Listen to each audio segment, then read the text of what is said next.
Hey gardening friends, I thought I'd give you an update and a tour of my fully assembled seed starting setup. So I have this rack. It's actually a 6-shelf rack, even though I only have 4 shelves set up. I only set up the amount that I need to grow the seeds. So on the top shelf is where I have my heat mat, and this is where I start all of my seeds. So I have a double heat mat that holds 2 10 by 20 trays. And then over here, I just have some of my supplies. There's my seed box. There's some extra pots, seed cells. So I just keep that on the top shelf. And then on each shelf, I have 3 rows of lights, and they're all the same lights that I just hang using little clips or hooks that I got off of Amazon. These are Barina, I believe is the name of the company. I don't think they make these anymore. I've had these for about 3 or 4 years now, so I don't think they're available. And then on each shelf, I have one of these little fans, which is great for air circulation. It just keeps the surface, in some cases, the surface of the soil from staying too damp. It also mimics kind of the outdoor conditions with the wind, and it encourages growth of your plants, so they'll grow stocky, strong stems. So having that air circulation can really help you grow really strong seedlings. And I really like these little fans. They come in 3 speeds, and then it's a little clip, and so you can move it around, and then these also rotate and move, and there's 3 speeds. So I use those. I have one on each shelf. And I run those most of the day. I don't run them the entire day. My lights I leave on for 16 hours a day, and the fan is probably on maybe half of that time. So on the top shelf, I have all lobelia. This is Crystal Palace lobelia, and I've done a video on this before. These were some old seeds that I had that were from 2010, and just to see if they would germinate, I planted them, and they did. So I didn't really expect to have this many lobelia. I didn't even expect to grow them this year, and certainly I didn't expect to have them blooming. So they were certainly started way too early, because I didn't expect them to even germinate, or not that many. But this is a nice learning. I think when you're starting seeds as a gardener, we get really excited and we want to start our seeds really early. But it's always best, I think, to be a little late than it is to be early, because otherwise you end up with really mature plants like this indoors and blooming. So these will be some of the first things that I actually plant outside. So that's the entire first shelf. And then the second shelf, I have another tray of the Crystal Palace lobelia. So I have plenty of these. Most of these will go out into my garden, and some of them I will sell and or give away. Going down to the second shelf, and these are geraniums. They're Maverick geraniums. They're salmon color. They're not doing that great. I mean, they're growing, they're a nice size, but I'm really having problems with discoloration on the leaves. I know that geraniums like to dry out in between watering, so I thought maybe I was overwatering them. I'm not really quite sure what's happening, but I'm hoping I think they'll be fine. You know, they'll make it to the outdoors. And what I do is I just come in and trim off these leaves, but I have a feeling that I may be overwatering them a bit.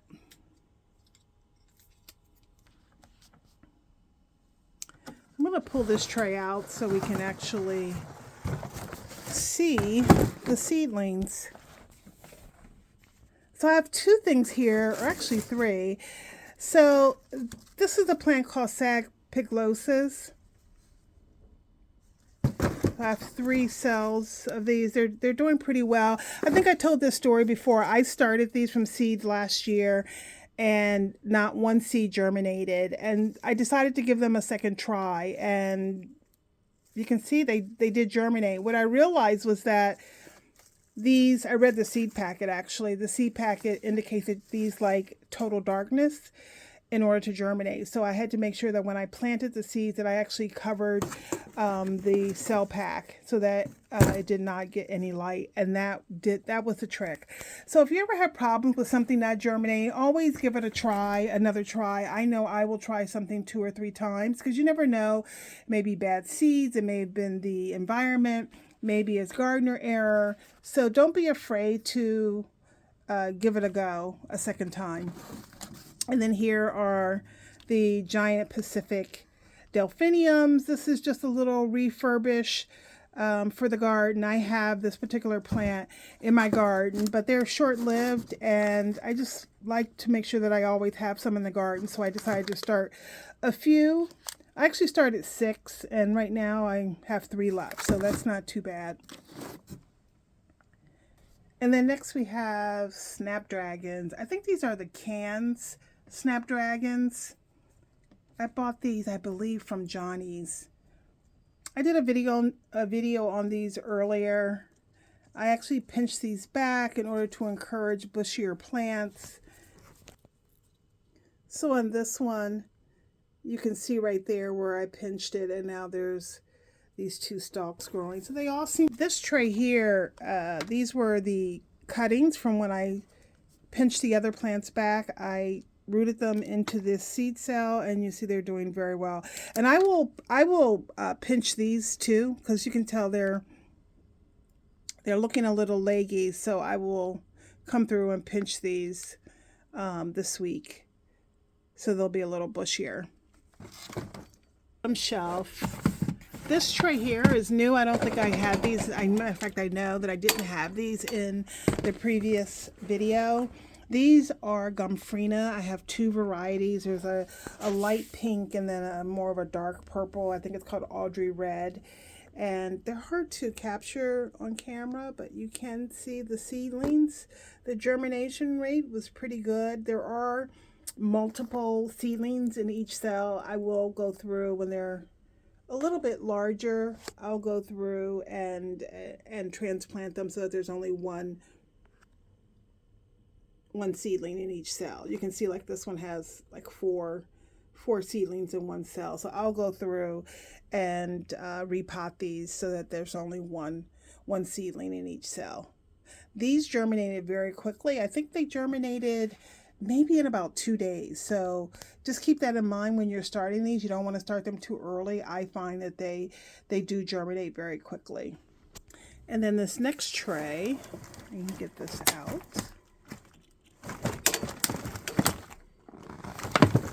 There we go. So there's a couple things. I don't think I'm going to go through everything in this tray, but I did want to highlight some fun things that I'm growing for the first time. This is Dichondra Silver Falls. I really love these in window boxes, but they're so expensive at the garden center, so I thought I would grow them, or try to grow them for the first time this year. And it's really interesting. You know, the initial seedling leaves are these long, narrow, skinny leaves. But then when the true leaves come out, you can see they're the sort of round leaves that we're accustomed to seeing in the Dichondra Silver Falls. So really excited that those are doing pretty well. I have a couple of planters that I'll use those in, so looking forward to that. These are the Crispidia, and this one is an overachiever. It's well ahead of everyone else. The other ones are really slow to grow, so I'm not really too hopeful that I'll have a lot of these to put out in the garden. They're called Crispidia Yellow Drumstick. Really fun flowers to have in the garden. I also found the rabbits really like them. I have some rabbits in my yard, and overall they're pretty respectful of most of my plants, but I know they really do like the Crispidia, so they may not make it anyway, even if I put them out. And then these here are the Salvia Blue Victory, one of my favorite salvias, annual salvias that I grow. The germination rate on these this year was kind of so-so, but they have great purple flowers that I enjoy, so I just make sure to have these in the garden every year. And then here we have Agastache. I showed these in my previous seed starting video, and they were so tiny and fragile looking, and I wasn't sure if they were going to make it, but they've really leafed out very nicely, so I'm very pleased with that. And then right here, if I make sure you can see it in the camera, this is one of my favorite plants to grow. This is Mahogany Splendor. There's the tag. One of my favorite plants to grow if you want the look and feel of a Japanese maple in your garden, but not the cost of a Japanese maple. You can get it with these. They are an annual in most zones. They may be perennials in some of the higher zones, but for the most part, they're an annual, and they give you that deep burgundy color and the lacy leaf cut that you see on a Japanese maple. So right here, these are the seedling leaves, which look nothing like the final leaf, but this is actually a true leaf right here. And you can see it's starting to get some of the burgundy coloring, and it will become much more lace cut later. I'll try to pop in a photo of the ones that I grew a couple of years ago, and they were, oh gosh, they grew well over 6 feet tall. So they can give you a little bit of privacy if you need a privacy hedge. The only problem is that it takes probably until June or July until it's tall enough to really give you any privacy. But when it's full grown, it really does serve the purpose from a privacy standpoint. All right, so the next tray, I've shown this before. This is the Magic Carpet Thyme. It's really enjoying itself. I'm trying not to repot things if I don't have to, or I want to repot as much as, or as least as possible, but these are really starting to get a little wild, so I may have to repot those into their own individual pots. Right now they're in a 6-cell pot. I don't know. I don't think they're root bound just yet. Yeah, if you look at the root system, I don't know if you can capture that on camera, but they're not root bound yet, but they're really starting to become intertwined. So I may take the time to pot those up separately. The eucalyptus is growing pretty well. That's one of my goals for the year. I try to grow these every year, and then they get lost in the shuffle. I have so many other plants to take care of, and these never make it into the garden. So one of my goals this year is to make sure that the eucalyptus goes outside and is actually planted in the garden. Lisianthus, I have 2 varieties here. There's brown and black pearl. They're doing well. I've lost one right here. Lisianthus, if you're just starting or thinking about starting to grow flowers from seeds, I would not recommend you start with Lisianthus. They're very finicky and they're slow growing. I planted these on January 1st, and this is now early March. So and that's all you got. So they grow very slowly, but once you plant them outdoors, that's when they really take off. I have some cosmos. I have some cosmos here. These are like really tall cosmos. You can buy cosmos in different heights. These grow, this particular variety, I think they're white. I don't remember the name, but they're white, and they get probably 3 to 4 feet tall. Cosmos you can also direct sow cosmos out into the garden. So I'll be doing both. I started some indoors, so these will, be a little bit ahead of the others, and then the rest I will just direct sow. I'll spread the seeds right out into the garden. And then this is an amaranth called Hot Biscuit. I grew these last year, and they're really tall and tan color, and just something very different for the garden. So I started a few of those seeds this year. And then on this tray we have, and I've shown these before, this is the pineapple surprise coleus. Not a great germination rate, but the ones that did germinate, they're growing really well. I love the coloring. I love the deep burgundy, the light green, and the chartreuse yellow. Very nice. So they're doing very well. And then this is one of the things that I'm happy about. These are the white swan echinacea. I've tried to grow these for about 3 years, and with no luck, with no luck. And so I decided to start them this year in the spring. Usually I would try to start them outdoors in the summer, and that just didn't go well. So this year I decided to start them from seed indoors, and out of 6 seeds I ended up with 3. So I'll take that as a success. And then here I have some veggies. I have 3 types of collard greens. I have Top Bunch 2.0. I have Georgia Southern. And then these are Alabama Blue. And then I also have one type of mustard green. These are Carolina Broadleaf, which didn't germinate very well, by the way. I think I planted probably 8 seeds and I ended up with 2. Now, these are a little, those aren't too bad, but if you look here, some of these are a little leggy.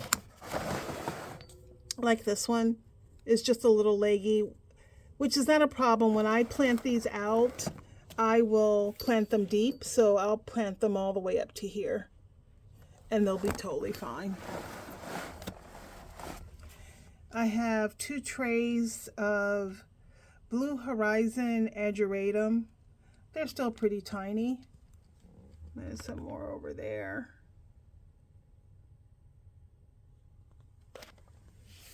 And I think those are the highlights. I still have a few things to start from seed. Here I have, on my top, I have some borage. I have peppers. These are my sweet pepper plants.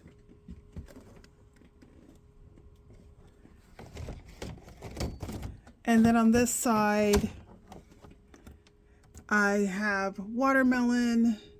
That's cantaloupe. There's sugar baby watermelon. And this is the Table King acorn squash. Here I have 2 kinds of basil.